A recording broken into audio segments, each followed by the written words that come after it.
Good morning, everybody. It's Monday, and welcome to the Vicarage here at St Bart's as it stands in Penn. I hope you had a lovely weekend. I hope you're well. Good to see you today, and I really appreciate you being with us today.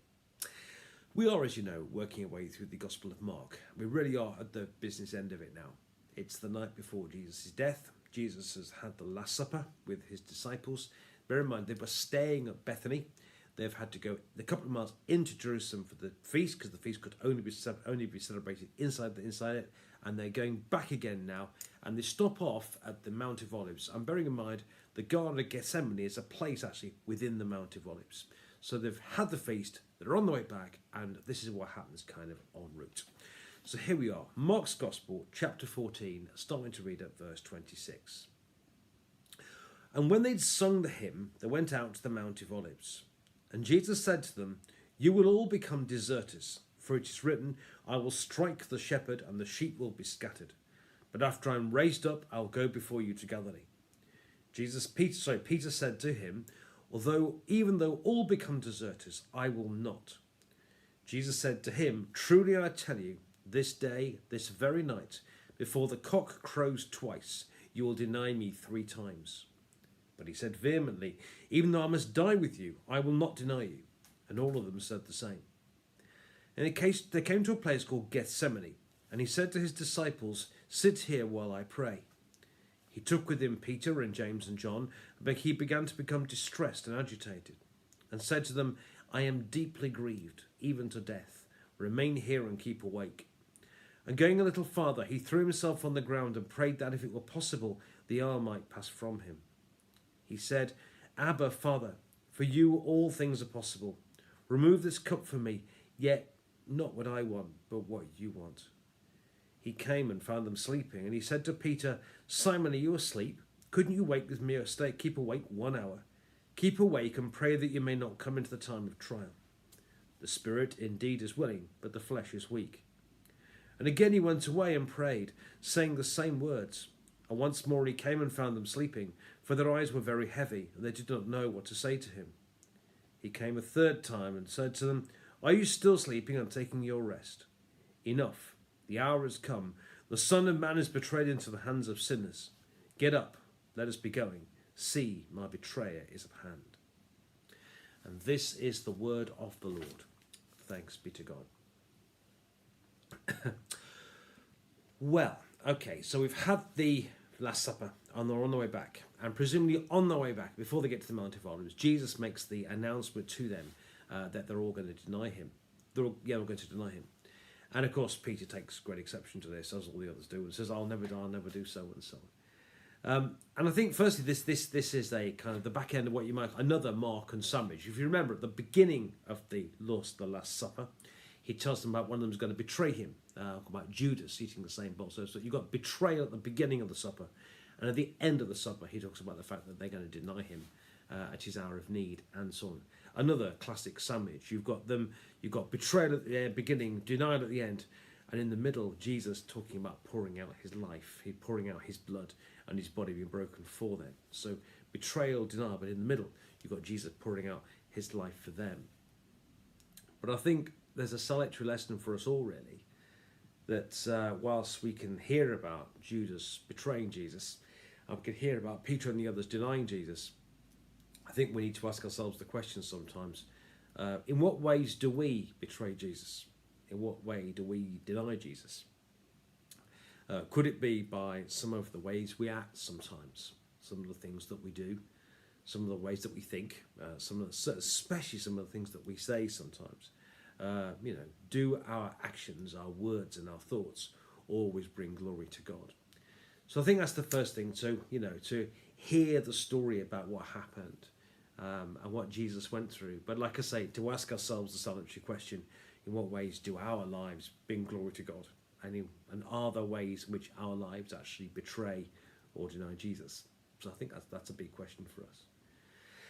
And then Jesus gets to the Garden of Gethsemane, which, as I say, is a place in the middle. Well, so it's there in the Mount of Olives, and you can go there to this day. I've been there. And you can actually see some trees which may well have been in the garden at the time of Jesus, which is quite a salutary thought. And here you have, and I think what I want us to do here really is to feel it, that the humanity of Jesus is all for on display here. Here we have a completely broken man. There's a hymn that gets it, one of my favourite hymns. It's My Song is Love Unknown, which says in it, "But cheerful he to suffering goes." No, he didn't. Unquestionably, he has this agonising prayer, and he prays with God. Is there any other way? Can it? And Jesus knew he'd come for this moment. The cross, what he had to do was his whole purpose of being on earth, really. But even now, despite knowing that, he knew what he was going to go through, and he prayed, "Lord, Father." I mean, the word Abba means daddy. It's a relationship of enormous intimacy. Here is the God and Father, the God and the daddy, which Jesus has depended on all his life. And here in this garden, the night before he dies, he sits and he agonises. And haven't we all agonised in our own way? And here he agonises, can there be another way? Is there any way this cup of suffering can be taken away from me? And I forget which gospel it is, has him being so distressed that he sweats blood because he knows what's coming. As I said, this wasn't this wasn't a happy act. This is something he did it. He did it because he had to do it. He did it because his love for us was so enormously great. But please, as you read the Garden of Gethsemane, try and feel something of kind of what was going on in this. Just trying to understand that. And then is the end, because as he's agonising, the disciples, of course, are kind of at the other end of the garden, and they fall asleep, and I haven't wondered why. And of course, simply because it's late at night, and they've had an exciting day, no doubt a very exciting week. And Jesus went into the garden. I guess he's agonising away, and they must have been somewhat confused of what's this all about. And of course, they're exhausted. They've had a busy day. They've been, doing whatever they've been doing. They've been to the feast and so on. Of course, and Jesus agonising, and they can't stay awake. But he tells them here to watch and pray. And it's been suggested that to the people who read Mark's Gospel in Rome in the perhaps 60s, when in the early 60s, when they were being persecuted, about the importance of watch and pray. And I think for us, actually, we all go through times of life when the Christian life is difficult. It may be that we're having a hard time for our faith. It may be that we're ill. It may be that we're worried about something. Maybe we're distressed about something. Maybe we're confused about something. Whatever it is. But the importance here is the words watch and pray. Keep awake. Be awake. Be awake in God. Be alive to God and pray to God. The importance of being able to, as I say, to watch and pray. And that's the important thing, to watch out what's going on and to pray too. And Jesus tells the disciples here to watch and pray. And I think Mark was telling the people reading under their persecution, the awful time they were having under Rome in the early 60s, to watch and pray.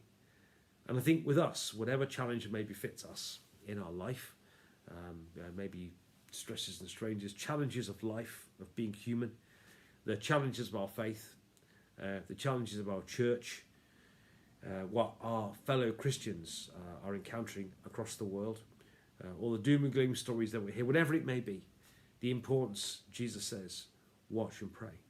And I think that's the message for today.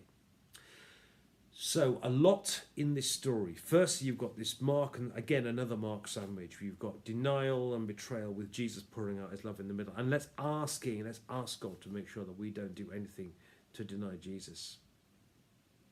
Secondly, feel and try and somehow engage with try and feel with your heart the agony of what Jesus went through. Feel what he did, and just encounter that, and in doing so, remind yourself exactly what he did for us.